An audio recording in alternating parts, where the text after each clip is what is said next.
Está começando o nosso terceiro bloco da nossa quarta aula sobre o juízo. Terminamos o segundo bloco falando de 2 versículos de Mateus, capítulo 5, versículos de 21 a 22. Aqui estão as palavras que vão aparecer aí na sua tela. É por tuas palavras que serás justificado ou condenado. Creio que o comentário não podia ser diferente, o comentário é assustador. Remeto você ao vídeo anterior, que explica mais ou menos o peso que nossas palavras pronunciadas aqui na terra têm, seja para o bem, seja para o mal. Por tuas palavras serás justificado ou condenado. Aqui, acho que é muito restritivo você interpretar que apenas as palavras que você pronuncia no diálogo com as pessoas, mas também no ensino. Aquilo que você pode ajudar alguém com suas palavras, com seu ensinamento. A palavra está ao teu alcance, em tua boca e em teu coração, diz Romanos 10, de 8 a 10. Pela palavra, escrita também, por favor. Escrita também. Quanto benefício você não pode fazer. E mais, com a palavra, só com a palavra, por favor, o último versículo da carta de São Tiago. O último versículo da carta de São Tiago, por favor. Tiago, capítulo 5, versículos de 19 a 20. Tiago 5, de 19 a 20. Meus irmãos, se alguém fizer voltar ao bom caminho algum de vós que se afastou para longe da verdade, saiba, aquele que fizer um pecador retroceder do seu erro, salvará sua alma da morte e fará desaparecer uma multidão de pecados. Não precisa explicação não, né? É claro demais, não é? Junte agora com Mateus, por tuas palavras serás justificado. Vejam a força, o peso de salvação eterna que suas palavras podem adquirir. No caso aqui, à luz de Tiago 5, o exercício da catequese, o anúncio da palavra. A força que a palavra tem de trazer de volta uma pessoa desviada, de trazer para a luz uma pessoa que vivia nas trevas, que vivia sem sentido, sem rumo nem prumo. Pois bem, a versão de Mateus 5, 22 da Bíblia de Jerusalém, que alguns têm aqui, e eu estou olhando para o meu querido irmão, o seu Gilberto, ele vai ler aí, espero que o som vocês possam escutar, ele está longe das câmeras. Vamos ver o que Mateus 12, 37 diz na versão, as palavras de Jesus, na versão da Bíblia, na tradução da Bíblia de Jerusalém.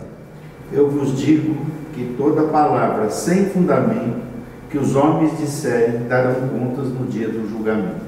Também é uma versão muito autorizada,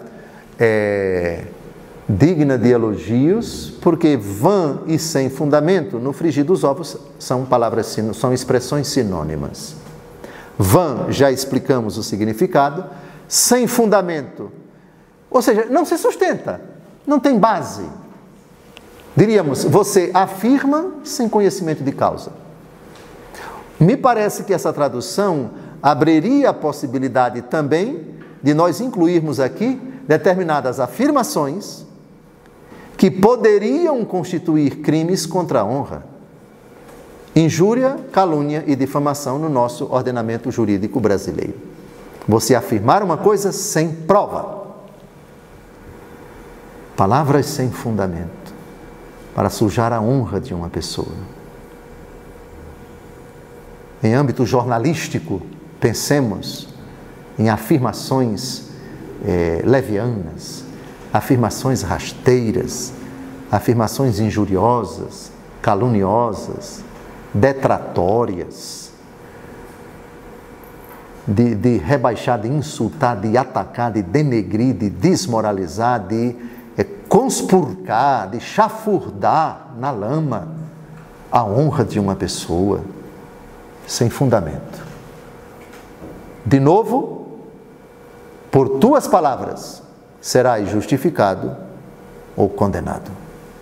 O dia do juízo, ninguém pense, portanto, que vai ser alguma coisa que você vai ouvir de Jesus a seu respeito. Não.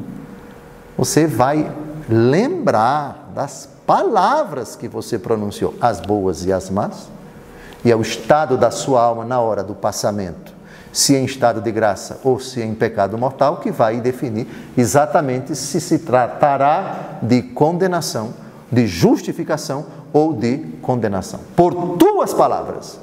Isto é, foi você quem disse, não fui eu, dirá Jesus. Aliás, nem dirá. Eu estou teatralizando esse eventual diálogo que nem vai acontecer, porque nós veremos quando tratarmos especificamente quais os passos do juízo. Todo juízo tem a apresentação das provas, tem a análise e tem a sentença.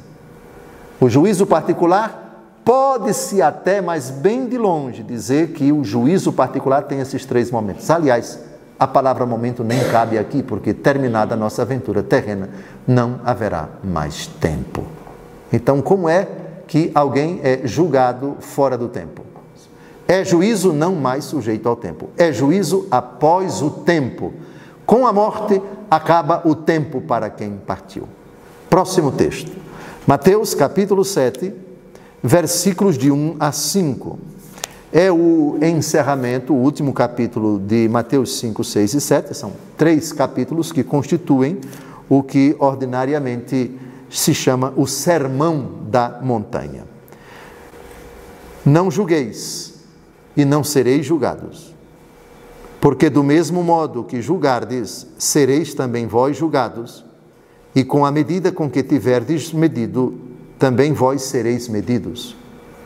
Porque olhas a palha que está no olho do teu irmão e não vês a trave que está no teu? Como ousas dizer a teu irmão, deixa-me tirar a palha do teu olho, quando tens uma trave no teu? Hipócrita, tira primeiro a trave do teu olho, e assim verás para tirar a palha do olho do teu irmão. Aqui nós temos 2 tipos de julgamentos que precisam ser separados. Os julgamentos no tempo, feitos por mim, pela senhora e pelo senhor, e o julgamento na eternidade. Quando Jesus diz, não julgueis, ele está dizendo, não julgueis nesta vida. E não sereis julgados na outra.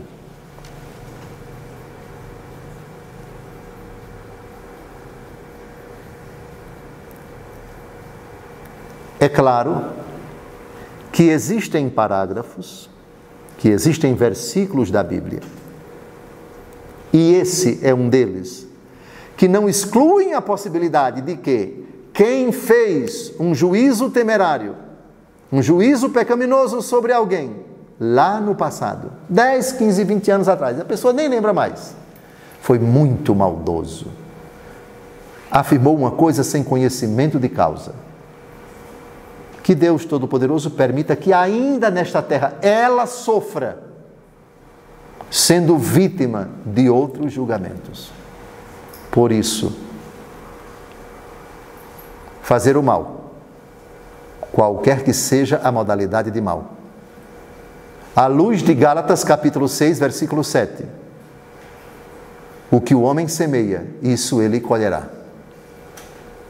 Não exclui a possibilidade de também quem faz juízos temerários, juízos preconceituosos, juízos injustos, juízos detratórios, juízos caluniosos, juízos sem fundamento, sem conhecimento de causa, sem provas, não só vai ser julgado desse mesmo jeito, com rigor, por Jesus na outra vida, como também pode acontecer que aquilo que ele jogou contra o outro, as pedras que ele jogou para cima, aliás, que ele pensou que jogou na horizontal para atingir uma pessoa com sua língua ferina, na verdade as pedras subiram e mais para frente, daqui a alguns anos, vão cair em cima dele.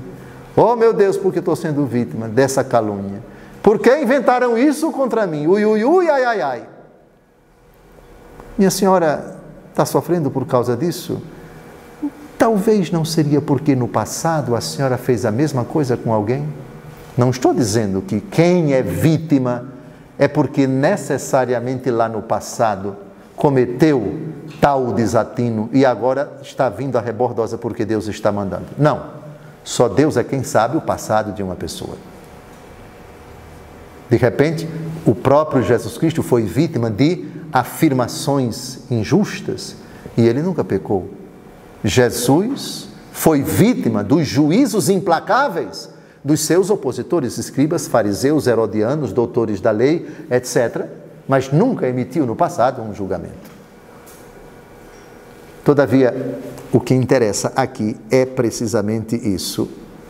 Por favor, Mateus 7, não julgueis e não sereis julgados, porque do mesmo modo que julgardes, sereis também vós julgados. Você, implacável, para quem ninguém era santo, para quem todo mundo não prestava, você que emitiu tantos julgamentos, que digitou em tantos aplicativos, que encaminhou tantos comentários, que fez tantas afirmações, você que foi tão radical, tão implacável, tão Caxias, diante de tantas pessoas, agora você está diante de mim e vai ser julgado com o mesmo rigor com o qual você julgou os outros. Não fui eu quem disse, por favor, foi Jesus. Leiam com atenção o versículo 2 e com ele nós terminamos o terceiro bloco. Do mesmo modo que julgardes, sereis também vós julgados, e com a medida com que tiverdes medido, também vós sereis medidos. O que confirma aquilo que eu disse no segundo bloco. Jesus não tem medidas próprias para nos julgar, são as nossas. Jesus não tem palavras próprias para nos julgar, serão as nossas. Jesus não tem critérios próprios para nos julgar, serão os nossos. O que parecia ser tranquilizador se torna perturbador. Porque eu sou o meu juiz, o juiz de mim mesmo, por aquilo que eu falo, por aquilo que eu julgo. Eu tenho o poder de me justificar por aquilo que eu falo, por aquilo que eu julgo. Portanto, julgar, falar e agir. Em 3 momentos, Jesus fala dos pesos que nós carregamos conosco. No juízo final, tive fome, tive sede, etc. Ação. Em Mateus capítulo 5, de 21 a 22, palavras. Aqui, julgamentos. Tudo em mim. O poder que eu tenho de decidir a minha sorte eterna. E isso é assustador. Muito assustador. Um grande abraço a você. No 4º e último bloco, continuaremos a nossa investigação ainda nos evangelhos sobre esse assunto, ao mesmo tempo, paradoxalmente, assustador e perturbador. Até mais.